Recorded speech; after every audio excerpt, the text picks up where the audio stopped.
أعوذ بالله من الشيطان الرجيم بسم الله الرحمن الرحيم ان المنافقین بشک منافقان چې یخادعون الله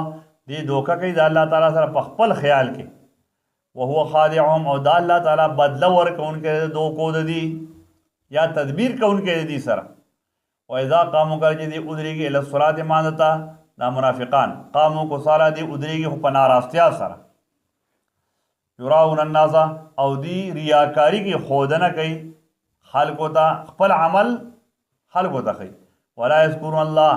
او نه یادی الله الا قلیلا مگر لږ وانته مذبذبین بین ذلک دی مذبذب د عمل متردد دی خواشو او که دی خواشو د کفر او د ایمان په منځ کې دی مذبذب دی یعنی حیران دی مذبذبین بین ذلک او دی مذبذب دی یعنی متردد دی حیران دی په منځ دی خبره کې لا اله اولای نه خود دې طرف دی ولا اله اولای او نه دې طرف دی نه ایمان والو سره دی نه کافرو سره دی ومن یضلل الله واسو چې الله تعالی گمراه کی فلن تجد له سبیلا هرگز به اونو امید هغه پر لار د هدایت یا ایها الذین آمنوا ای ایمان خوندان لا تتخذوا الکافرین اولیاء منی سید کافرانو لا دوستان من دون المؤمنین په مقابله د ایمان والو کې اتوریدون تاسو اراده لرئ ان تجعلوا لله دا چې وګرځوئ د الله دپاره علیکم په خپل ځان باندې سلطانا مبینا دلیل ښکارا دا غواړئ تاسو الله تعالی داسې مه کوئ ای ایمان والو کافران خپل دوستان مه ګڼئ ایمان والا خپل دوستان ګڼئ ان المنافقین بهکې دا منافقان اعتقادي فی الدرک الاسفل په ځای ښکته کې به درک مکان الاسفل دا پاغه مرتبه ښکته کې به فی الدرک الاسفل پاغه ځای ښکته کې به من النار د اور بالکل انتهایی خراب بدترین ځای ولن تجد لهم او هرگز به اون امید دي دپاره نصیرا څوک مددگار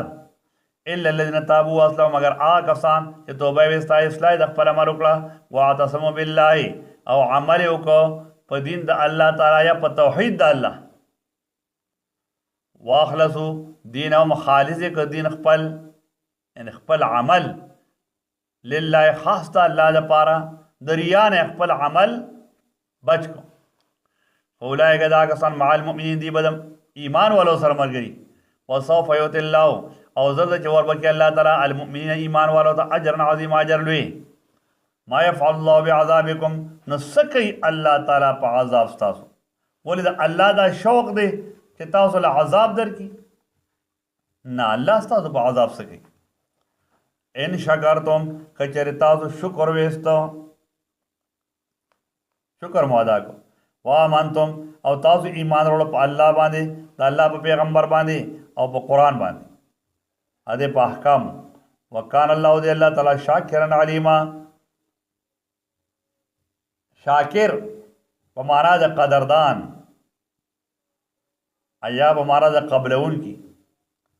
تاسو شکر وېستو ایمان مروړو نو دې الله تعالی قدردان د عمل ستاسو علیما او خبردار دې په عمل ستاسو